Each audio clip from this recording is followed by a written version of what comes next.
Welcome back. Sorry we're late, but last week's Parsha was Parshat torah.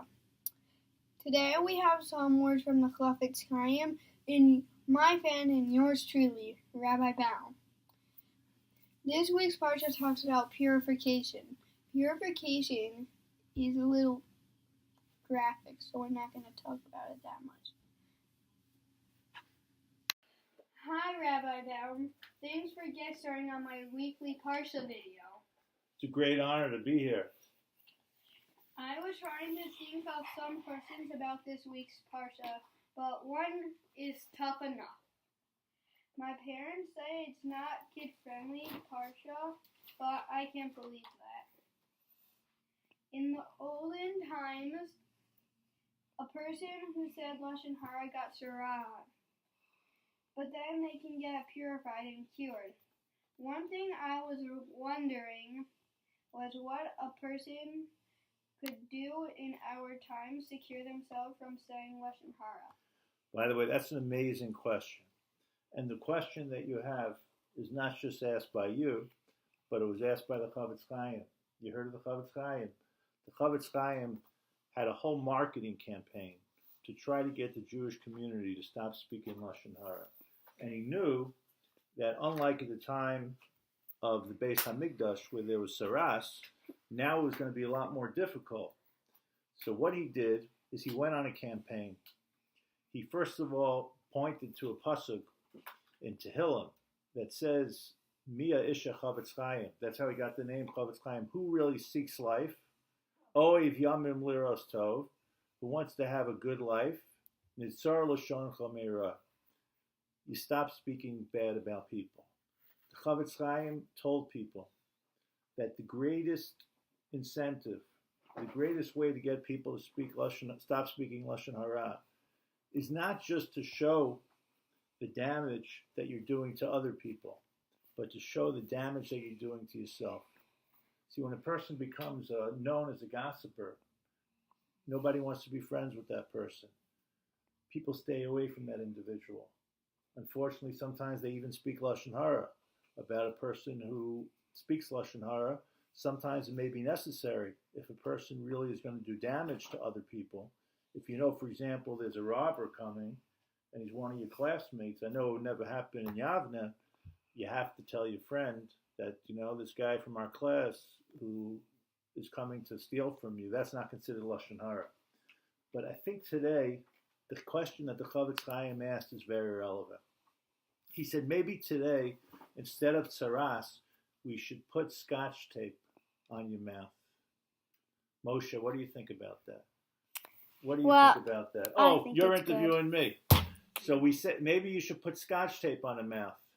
There was once a time when I was a kid where fathers and mothers would put soap in the kid's mouth when the kid cursed. You could ask your grandparents about it. Your parents probably never had such an issue. So why not wash the Lashon Hara guy's mouth out with soap?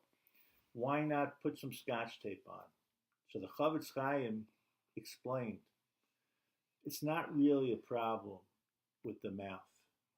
If you would put scotch tape on the mouth, it would give the impression that the reason this guy is speaking Lashon Hara or this woman is speaking Lashon Hara is because they got a mouth that moves too much. That's not really the problem. The problem is something inside. And what they need to think about is what makes them speak bad about others. Usually people that speak bad about others have a problem. I'm not talking about occasionally you speak bad about your friend because he happens to be a Mets fan, or you happen to speak about a friend and say, how could this guy root for the Jets? Even that, once in a while, the Rambam says we're talking about a person who's a Baal Lashon Hara, a person who they're a gossiper. They invite people over and they shred friends in the community and they shred families. So one has to look inside. It's not about the mouth. What makes me do that? Usually the person looks powerful, but he or she is very insecure. And it makes them feel better about themselves by speaking bad about others. So I want to tell you something, that this Parsha, Mitzorah, that I'm privileged to answer these questions, is one of the most important and relevant parshiot in the entire Torah, because it teaches us about daily life, how we deal with people. Today, we don't have the gift of tsaras. Tsaras is really a gift, because if somebody asks tsaras, they're going to be embarrassed, but they're going to know they got to work, not just to get rid of the tsaras. That's going to happen by itself if they fix their insides. How do you like that answer? Good. Any further questions? Yeah, Richie. Another question? Come out. Oh, yeah. Pause it, Richie. Moshe, pause it and start again.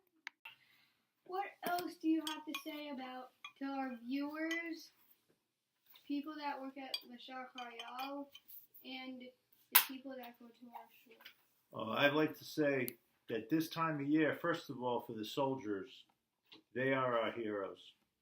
You know, this time of year, when we're getting ready for Pesach, we all get to enjoy ourselves, whether we're in Florida, whether we're in Teaneck, New Jersey, whether we're in Israel, and a lot of Chayalim have to stay fighting in the army, and they protect us. It's also a very good time to speak to our families about Lashon Hara. Parshas Mitzorah doesn't usually fall out right before Pesach. This year, because it's a leap year, it does. And it's a good reminder, because a lot of times at the Seder, when families get together, people may start to speak gossip. And there could be somebody at the table like you who respectfully says, let's switch the conversation. You don't have to say, hey, why are you speaking bad? But you could be an activist. And we want to make sure that our tables that are being used to celebrate Hashem are not being used to hurt other people. So this is a tremendous project. I wish you continued Hatzlacha. And if you ever want to interview me again, it'll be my great pleasure. We'll call your agent. Thank you. There you have it. Thanks for watching. See you Erev Pesach.